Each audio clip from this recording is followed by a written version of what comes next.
ایک شخص پوچھتا ہے کہ کیا کوئی آپ سے بھی زیادہ علم والا ہے؟ تو اس کے دو جواب مجھے یاد پڑتے ہیں. ایک میں کہ لا ادری، مجھے نہیں پتہ، اور ایک میں یاد پڑتا ہے کہ آپ نے کہا نہیں. دونوں میں سے جو بھی بات ہے اللہ کو پسند نہیں آئی اتنے بڑے رسول کی زبان سے.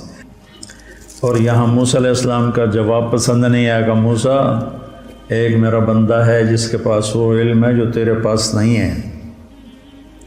تو موسیٰ علیہ السلام نے کہا چلو ٹھیک ہے، ہوگا کوئی، میرے اوپر تو تورات اتر چکی ہے، میں صاحب شریعت رسول ہوں، مجھے کیا ضرورت. یہ علم کی طلب ایسی چیز ہے کہ یا اللہ وہ کہاں ہے، میں نے اس سے وہ سیکھنا ہے. اب مقام موسیٰ دیکھو، موسیٰ رسول، ہارون نبی، یوشع نبی، یوں گھرے ہوئے ہیں نبوت میں، اور پھر کہہ رہا میں نے اس آدمی سے ملنا ہے. خضر علیہ السلام تکوینی نبی ہیں، نظام کائنات کو چلانے کے نبی ہیں، شریعت کے نبی نہیں ہیں، ان سے کم درجے کے ہیں. بعض تو کہتے ہیں کہ وہ نبی تھے ہی نہیں، لیکن یہ بات صحیح نہیں کہ کسی ولی کے الہام پر کسی کو قتل نہیں کیا جا سکتا. الہام پر کسی کو قتل نہیں کیا جا سکتا. وحی تھی جس پر انہوں نے بچے کو قتل کیا. یا اللہ میں نے جانا ہے. اللہ نے کہا اچھا چلو ایک مچھلی لے لے اور زیادہ راہ، جہاں وہ مچھلی پانی میں چلی جائے وہیں تیری جگہ. تو موسیٰ علیہ السلام کہتے ہیں لا ابرح حتی ابلغ مجمع البحرین او امضی حقوبا. اس سے پتہ چلا کہ علم کے حاصل کرنے کی کوئی مدت نہیں ہے. حقوبہ کا مطلب ہے ساری زندگی. حقب 80 سال کو کہتے ہیں، حقوبہ کئی 80 سال. تو مطلب یہ تھا کہ ساری زندگی مجھے چلنا پڑا، اور میں اپنے قوم کی طرف پلٹ کے نہ بھی گیا تو مجھے پرواہ نہیں، لیکن میں نے اس صاحب علم کے پاس پہنچنا ہے. تو اللہ نے کہا تھا کہ وہاں جہاں مچھلی چلی جائے نا پانی میں، وہاں تیرا راستہ ہے. جب وہاں پہنچے تو آنکھ لگ گئی اور یوشع جاگ رہے تھے. تو انہوں نے وضو کیا تو پانی کے قطرے مچھلی پر پڑے تو وہ پھڑکی، بھونی ہوئی تھی، سمندر میں یا دریا میں جو بھی تھا اس میں گھس گئی، اور وہ راستہ بن گیا. پانی پھٹ گیا اور ایک خشک راستہ بنتے بنتے بنتے وہ آگے ایک جزیرہ سا تھا، وہاں پہنچ گئے. تو فلما جاوزا، جب وہ آگے چلے گئے، 24 گھنٹے آگے چلے گئے تھے، ایک دن ایک رات. قال لفتاہ آتنا غداءنا لقد لقینا من سفرنا هذا نصبا. یہ نصبا بتاتا ہے کہ یہ تھکنے کا سفر ہے. تم سہولتیں ڈھونڈتے ہو، شکایتیں ہوتی ہیں یہ نہیں مل رہا، یہ نہیں مل رہا، یہ نہیں مل رہا. نصبا بتا رہا ہے کہ یہ تھکنے کا سفر ہے. یہ ہمیں رائمن میں ہمارے استادوں نے تھکا کے دکھایا، ہمارے دھوئیں نکال دیا. تم ایک دن واللہ ویسا نہیں گزار سکتے ہو، سارے بھاگ جاؤ گے. شیخ رمضی کا علم یہیں رہ جائے گا، سب بھاگ جاؤ گے. اتنی مشقت دیکھی رائمن میں جس کی انتہا کوئی. اب میں سوچتا ہوں میں خواب میں تھا جو میں اتنا کچھ برداشت کر گیا. نصبا بتاتا ہے جو اپنے آپ کو تھکائے گا نا وہ پائے گا، جو سہولتوں سے چلے گا وہ پا بھی نہیں سکے گا، پائے گا تو ادھورا پائے گا، اور نیم ملا خطرہ جان بن جاتا، خطرہ ایمان بن جاتا ہے. نیم حکیم خطرہ جان، نیم ملا خطرہ ایمان. تو وہ کہنے لگے ارأیت اذ اوینا الی الصخرۃ فانی نسیت الحوت وما انسانیہ الا الشیطان واتخذ سبیلہ فی البحر عجبا. وہ تو مجھے اب یاد آیا، وہ تو وہیں جہاں ہم سوئے تھے، آپ، میں جاگ رہا تھا، تو وہ پھڑکی نکلی اور سمندر میں عجیب طرح راستہ بنا کے چلی گئی. قال ذلک ما كنا نبغي فارتد على آثارهما قصصا. کوئی نہیں ڈانٹا، ملامت نہیں کی. ارے بھائی وہیں تو ہماری منزل تھی. 24 گھنٹے پھر واپس آئے. 24 گھنٹے پہلے بھوک لگی، ٹھیک ذہن میں رکھنا. 24 گھنٹے بعد واپس آئے. 24 گھنٹے واپسی بھی لے گئے. فوجد عبدا من عبادنا آتیناہ رحمۃ من عندنا وعلمناہ من لدنا علما. یہ دعا میں کوئی 30 سال سے مانگ رہا ہوں کہ میرے پاس اب میری ہمت نہیں کہ میں مطالعہ کر سکوں. پہلے تبلیغ کے سفروں نے تھکا دیا، پھر لوگوں کی ملاقاتوں نے جب ہمت ہی تھکا دیا. جب تک میں مشہور نہیں تھا میں سوچا تھا کہ مطالعے کے بغیر بھی کوئی دن گزر سکتا ہے انسان کا. ایسے میں پاگل تھا کتاب کے لیے. جو کچھ میرے پاس چند کوڑیاں ہیں یہ پرانی کوڑیاں ہیں، وہ جو اصحاب کہف کے پاس تھی نا وہ لے کر گئے تھے بازار. میرے پاس نیا کچھ نہیں ہے، پڑھا ہی نہیں جاتا. ابھی بھی لیٹے لیٹے یہ مضمون ذہن میں آیا تو آپ سے آ کے بات شروع کرتے. تو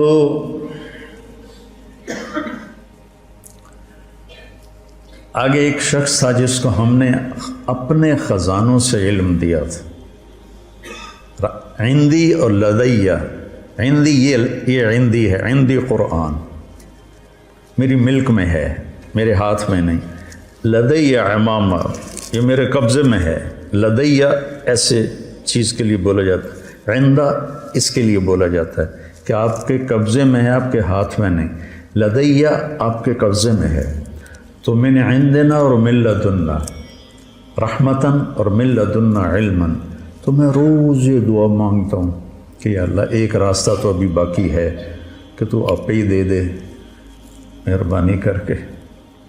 ایک ہمارے ساتھی تھے رائمنڈ میں، فوت ہو گئے. کہتے ہوتے تھے یا اللہ کھاتے کھاتے، سوتے سوتے، پیتے پیتے، خوشی خوشی، ہنسی ہنسی ہدایت دے دے. تو میں بھی اللہ سے یہ آج کل مانگتا ہوں، کھاتے کھاتے، سوتے سوتے، پیتے پیتے علم دے دے. تیرے لیے تو آخری سانس تک مانگنا ہے، ملے نہ ملے تو یہ تو اس کی مرضی ہے، مانگنا تو میرے ذمہ. فقیر ہوں، میں نے مانگنا ہے. تو آگے وہ ایسے چادر لے کر لیٹے ہوئے تھے، سر پہ چادر تھی. تو انہوں نے کہا السلام علیک. تو انہوں نے جواب دینے کی بجائے بڑے تنک کے کہا، یعنی بڑے تند میں، انا بارضک السلام. یہ تجھے سلام کرنے یہاں کون آ گیا؟ چادر بھی نہیں اتاری سر سے.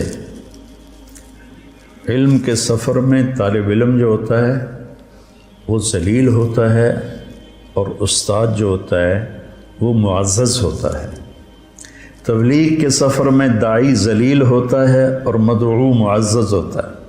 میں کتنوں کے شرابیوں کے پیر پکڑے، کتنوں کے گھٹنے پکڑے، کتنوں کے آگے ہاتھ جوڑے، منتیں کی.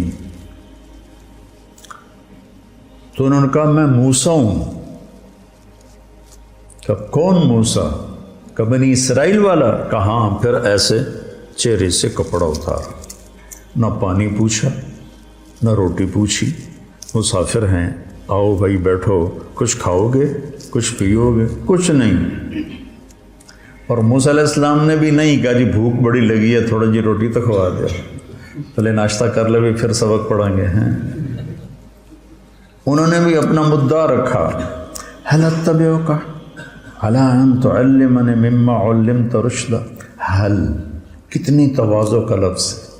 وہ کہتا میں موسیٰ بنی اسرائیل ہوں، میں صاحب تورات ہوں، تو خضر صاحب تکوین ہے، لا جو تیرے پاس ہے مجھے دے. حل کیا آج چاہیے، سبحان اللہ. حل اتبعک، اتبعک آپ کی غلامی اختیار کر لوں. اللہ ان تعلمنی، یا کو بھی مٹا دیا، اپنی ہستی کو مٹا دیا. مٹا دے اپنے ہستی کو اگر کچھ مرتبہ چاہے کہ دانہ خاک میں مل کر گلو گلزار ہوتا ہے. اللہ ان تعلمنی، تعلمنی بھی تو کہہ سکتے تھے. تعلمنی مما علمت رشدا، جو اللہ نے آپ کو علم دیا ہے تھوڑا سا مجھے مل جائے گا، میں آپ کے پیچھے چل سکتا ہوں، آپ کی شاگردی میں آ سکتا ہوں، داخلہ مل سکتا ہے. تو انہوں نے کہا انک لن تستطیع معی صبرا، ایسی ٹھوک کے لگائی، ایک انا اور ایک لن، انک لن تستطیع معی صبرا، پھر ایک اور ضرب لگائی وکیف تصبر علی ما لم تحط بہ خبرا،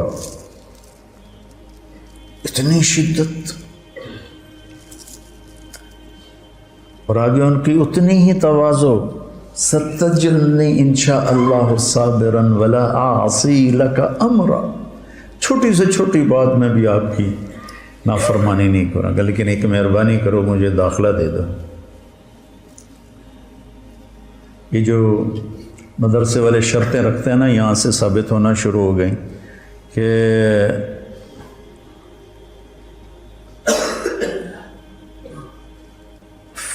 فَإِنِ اتَّبَعْتَنِي فَلَا تَسْأَلْنِي عَنِ الشَّيْءِ حَتَّى أُحْدِثَ لَكَ مِنْهُ ذِكْرًا، وہ کہتے ہیں جی مجھے داخلہ دے دو، وہ کہتے ہیں تو پڑھنے کے قابل ہی نہیں۔ موسیٰ، انہیں بھی پتہ ہے موسیٰ بنو اسرائیل صاحب شریعت کلیم اللہ خضر نبی ہیں، کوئی ایسے ویسے تو نہیں کہ وہ موسیٰ کو جانتے نہ ہوں۔ تو وہ کہتے ہیں جی میں بالکل آپ کی فرما برداری کروں، ستجدنی انشاء اللہ صابرا، پھر اس کو تاکید کے ساتھ صابرن کو اور زیادہ مضبوط کیا، ولا اعصی لک امرا، نکرہ جب نفی کے نیچے آتا ہے تو کیا ہو جاتا ہے؟ تو بھی ہر گل میں مننی ہے، کوئی بھی نہیں چھڑنی، میں تسی نال لے لو، کہنے کے پھر آ جاؤ، پوچھنا کچھ نہیں۔ اب نہ موسیٰ علیہ السلام کہتے حضور میں 24 گھنٹے کا بھوکا ہوں، 48 گھنٹے کا بھوکا ہوں، مہربانی کر کے پہلے کوئی روٹی تو کھلاؤ، کوئی لنگر میں سے تندور بلواؤ، کچھ نہیں پوچھا اور لے کے چل پڑے۔ نہ انہوں نے پوچھا، علم ایک مشقت کا راستہ ہے، جو اس کو برداشت کر لیتا ہے وہ اس راستے کی عزت پاتا ہے، اور جو راستے ڈھونڈتا رہتا ہے پھر وہ اپنے نفس کا غلام ہی رہ جاتا ہے، وہ کوئی مقام و مرتبے تک نہیں پہنچ سکتا۔ تو موسیٰ علیہ السلام بلا چون و چرا، یہ بھی نہیں کہا کہ میں بھوک بڑی لگی میں تھوڑا کچھ کھا لوں پی لوں، فانطلقا، ٹور پہ۔ ہم کیا کرتے ہیں؟ فانجلسا، ہم آپ لوگوں کو بٹھا دیتے ہیں، کتنا فرق ہے؟ فانجلسو، وہ ساتھ استاد بھی بیٹھ گئے، قعدو، وہ کتابیں کھل گئیں۔ میرے نبی نے کتنوں کو پڑھایا، کوئی کتاب بھی سامنے کوئی نہیں، حتیٰ کہ قرآن بھی سامنے کوئی نہیں۔ 100 سال کے بعد کتاب لکھی گئی، سارا علم بغیر کتاب کے جب تھا تو سب سے مضبوط تھا۔ سب سے مضبوط علم کا دور وہ ہے جس میں کتاب نہیں تھی۔ پہلی کتاب امام زہری نے لکھی، عمر بن عبدالعزیز کے کہنے پر رحمہ اللہ، 100ویں صدی میں۔ تو ہم کرتے ہیں فن جلسا، بھائی اس کو کمرہ دو، بھائی فلاں کمرے میں اس کا بستر لگاؤ بھائی، اور وہ کہتے ہیں فن طلقا، پانی بہتا رہے تو پاک رہتا ہے اور اس میں جانے والے کو بھی پاک کر دیتا ہے، کھڑا رہے تو خود بھی بدبودار ہو جاتا ہے، جانے والے کو بھی ناپاک کر دیتا ہے۔ حتی اذا رکب فی السفینۃ خرقہا، جب وہ کشتی میں سوار ہوئے تو ملاح نے پیسے نہیں لیے، جانتا تھا خضر اکرام کیا۔ جب کشتی درمیان میں پہنچی تو انہیں ایک تختہ توڑ دیا، تو موسیٰ علیہ السلام بھول گئے اپنی شرط، تو ان کو خیال آیا کہ اس پیسے نہیں لے، یہ پھٹا توڑ کے بیٹھا ہوا ہے۔ ان کو خیال آیا کہ اس کشتی والے تو ساڑھے کول پیسے نہیں لے، تو انہیں چپ کر کے پھٹا توڑ دیتا ہے، تو نیکی دا بدلہ بدی نال تک اخرقتہا لتغرق اہلہا لقد جئت شیئا امرا، پہلا خضر کا جملہ کیا تھا؟ انک لن تستطیع معی صبرا، ٹھیک ہے؟ اب خضر علیہ السلام کے لہجے میں شدت آ گئی، الم اقل انک لن تستطیع معی صبرا، الم اقل کا لفظ کا اضافہ معنی کا اضافے کی طرف اشارہ کرتا ہے۔ تینوں آخیا نہ تو صبر نہیں کر سکنا، یہ لہجہ تھا۔ استاد جی میں بھول گیا، لا تؤاخذنی بما نسیت ولا ترهقنی من امری عسرا، لا تؤاخذنی، موسیٰ کہہ رہے ہیں لا تؤاخذنی،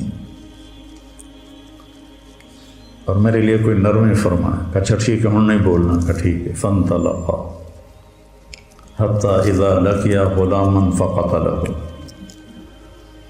تو اب موسیٰ علیہ السلام کو یاد تھا کہ میں نے بولنا نہیں، لیکن ایک بچے کو خضر علیہ السلام نے قتل کر دیا، تو اب ان کو اپنی شریعت یاد آ گئی، شریعت میں قتل حرام ہے، اس لیے موسیٰ علیہ السلام ذرا اچھل کے بولے اقتلت نفسا بغیر نفس لقد جئت شیئا نکرا، یہ کیا بے قصور کی جان لے لی۔ تو خضر علیہ السلام کی شدت اور بڑھ گئی، انک لن تستطیع معی صبرا، یہ پہلی ڈانٹ ہے۔ الم اقل انک لن تستطیع معی صبرا، اب ہے الم اقل لک انک لن تستطیع معی صبرا، تینوں آنکھیں نہ آئی تو صبر نہیں کر سکے گا۔ سبحان اللہ۔ آگے موسیٰ علیہ السلام کی عاجزی دیکھو، ان سألتک عن شیء بعدها فلا تصاحب قد بلغت من لدنی عذرا، اچھا جی استاد جی میں مدرسے کی شرطیں پوری نہیں کر سکا، تو اب اگر کوئی گڑبڑ کرو تو مجھے نکال دینا، تمہارے استاد کسی کو نکالیں تو اس قصے میں موجود ہے گنجائش۔ فانطلقا، پھر ٹر پہ۔ کب بھوک لگی تھی؟ جب لقد لقینا من سفرنا ھذا نصبا، وہاں سے واپس بھوکے آئے۔ آگے یہ سفر کتنی دیر تھا یہ تو کہیں کسی نے بتایا نہیں، لیکن بہرحال کافی مراحل سے گزرے ہیں۔ تو بستی والوں سے روٹی مانگی، انہوں نے دی نہیں، کوئی بخیلوں کی بستی ہوگی۔ تو جب وہ باہر نکلے تو ایک دیوار ایسی ہو گئی تھی، خضر علیہ السلام نے ایسے ہاتھ مارا وہ سیدھی ہو گئی، ایسا نہیں کہ گارا اور اینٹیں کٹھی کر کے دیوار کو چنا، تو جاتی کو ایسے ہاتھ مارا وہ سیدھی ہو گئی۔ اب پھر نہ رہ سکے، لو شئت لاتخذت علیہ اجرا، انہیں روٹی نہیں کھوائی تو کداں ٹھیک کر، انہوں نے ہمیں روٹی نہیں کھلائی تو ان کی دیواریں ٹھیک کرتا ہے، کہا ھذا فراق بینی و بینک، موسیٰ تیری میری راہیں جدا ہو گئیں۔ اللہ تعالیٰ کے نبی نے فرمایا کاش موسیٰ علیہ السلام یہ نہ کہتے فلا تصاحبنی، تو ہمیں اور اللہ کے چھپے ہوئے راز معلوم ہو جاتے۔ تو پھر انہوں نے اب بتانا شروع کیا کہ کشتی مسکینوں کی تھی، آگے ایک بادشاہ صحیح کشتیاں پکڑ رہا تھا، میں نے اس میں عیب ڈال دیا تاکہ ان غریبوں کی روزی چلتی رہے۔ فقیر کہتے ہیں جس کے پاس ایک دن کی روٹی ہو، مسکین اسے کہتے ہیں جس کے پاس ایک لقمہ بن ہو، سکن سے ہے، ٹھہر جانا، جس کی زندگی ٹھہر گئی ہو اور ہر نعمت سے محروم ہو گیا ہو۔ تو مساکین تھے، فقیر نہیں کہا، مساکین کا، تو میں نے توڑ دی تاکہ ان کی کشتی بچ جائے۔ جو غلام تھا تو اللہ تعالیٰ نے اس کے والدین کے لیے یہ چاہا کہ ان کو ایک اور اچھی نسل دے، یہ بچہ آگے چل کے ان کے ساتھ ان کے لیے برائی کا، طغیان و کفرہ کا سبب بن سکتا تھا۔ تو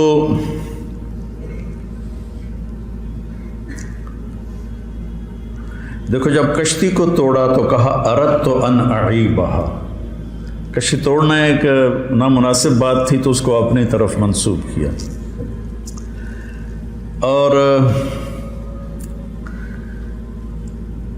جب اس بچے کے بدلے میں نئی اولاد کا ذکر کیا تو اللہ کی طرف ذکر کیا، فَأَرَدْنَا أَنْ يُبْدِلَهُمَا رَبُّهُمَا خَيْرًا مِّنْهُ زَكَاةً وَأَقْرَبَ رَحْمًا۔ اللہ کی طرف شر کی نسبت نہیں ہو سکتی، خیر کی نسبت اللہ کی طرف۔ اور باقی رہ گئی دیوار، تو اس کے نیچے یتیموں کا خزانہ تھا، ان کے ابوہما صالح، آپ کے شیخ کانس الجد السابق، ہاں ابن عباس فرماتے ہیں کہ وہ جد ثابت 7واں دادا تھا جس نے خزانہ اس میں چھپایا تھا۔ اور ان یتیم بچوں کے لیے ماں باپ کی نیکی کیسے کام آتی ہے، ماں باپ کی جائیداد کبھی کام آتی کبھی نہیں کام آتی، نیکی کام آتی ہے۔ تو میں نے اس لیے سیدھا کر دیا کہ جب بڑے ہوں گے تو اس میں سے نہ لے لیں گے۔ تو پھر اس پر آگے کہا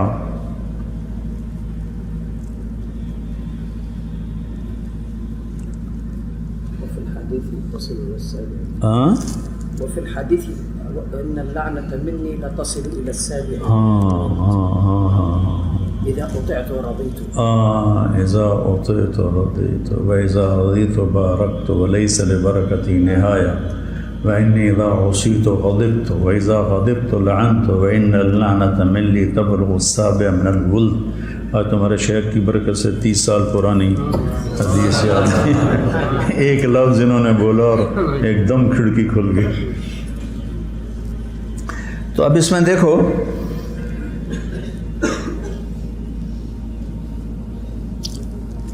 سأنبئك بتأویل ما لم تستطع علیہ صبرا۔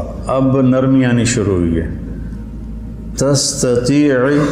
تستطيع ایک حرف گھٹ گیا۔ اب چونکہ جدائی ہو رہی ہے تو اب ان کے احترام کے ساتھ اور ان کی محبت کے ساتھ پہلے لن تستطيع، اور اب کیا ہے بما لم تستطع، یا ہٹا دی، لفظ کو نرم کر دیا، کام کو تھوڑا ٹھنڈا کر دیا۔ اور جب بات ختم کرنے لگے تو کہا ذالک تاویل ما لم تستطع، تا بھی ہٹا دی اور نرم کر دیا۔ اس لیے جاتے ہوئے بچوں کو جو فارغ ہو رہے ہوں، استادوں کو چاہیے کہ محبت سے رخصت کریں اور ان کو اچھی نصیحتوں سے رخصت کریں، ان کا اکرام کر کے روٹی چھوٹی کھوا کے رخصت کریں۔ خضر علیہ السلام نے روٹی تو نہیں کھوائی، لفظوں میں خوش کر دیا۔ پہلے انک لن تستطیع، الم اقل انک لن تستطیع، الم اقل لک انک لن تستطیع، پھر آگے سأنبئک بتأویل ما لم تستطع، پھر ذالک تأویل ما لم تستطیع۔ ایسی تھوڑا آگے اس میں آتا ہے یاجوج ماجوج کے قصے میں کہ جب وہ وہاں پہنچے تو انہوں نے کہا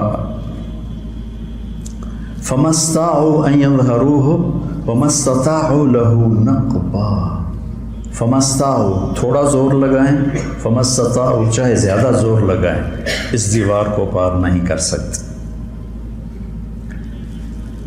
تو دیکھو موسیٰ علیہ السلام جیسے بڑے نبی اور رسول اور کلیم جب جس سے سیکھنا تھا اس کی شرائط کو پورا نہیں کیا تو وہ علم نہیں ملا جو وہ لینا چاہتے تھے۔ تو اس سے پتہ چلتا ہے کہ علم کا سفر ایک نظم و ضبط کا علم ہے، کا سفر ہے۔ یہ ایسے شور و شرابہ نہیں، یہ کوئی ہنگامہ نہیں ہے، بلکہ اس کو ایک نظم کے ساتھ اللہ نے پرویا ہے۔ اس کی آپ پیروی کرو گے تو آپ کا بڑھتا رہے گا۔ ہم نے تو 6 سال کر دیے ہیں، لیکن 6 سال علم کی عمر نہیں ہے، آخری لمحے تک سیکھتے رہو، پڑھتے رہو اور بڑے علماء سے جوڑ رکھو، اپنے استادوں سے جوڑ رکھو تاکہ تم آگے بڑھو. اللہ تمہیں سلیقہ دے کہ قرآن سے تم خود اخذ کر سکو. 700 سال پرانی تفسیریں ہیں، جو ترجمے ہیں قرآن کے وہ بھی پرانی تفسیروں سے لے کر اردو میں کر دیے ہیں. تو بڑے اکابر علماء ہیں، وہی پڑھو، لیکن خود بھی سوچو. میں کوئی تفسیر دیکھتا ہوں، یہ جتنا میں نے آپ کو بتایا ہے کوئی پڑھ کے تو نہیں بتایا، تو ویسے لیٹے وہاں میں سوچ رہا تھا بچوں سے کیا بات کروں، تو یہ مضمون ذہن میں آیا ہے. تو اس طرح قرآن آپ کی نظروں میں خوبصورت ہو جائے گا. دوسری بات جو میں آخر میں مختصر کہنا چاہتا ہوں کہ موسیٰ علیہ السلام کا جو دعوت کا سفر ہے وہ لمبا ہے، اور وہاں ان کو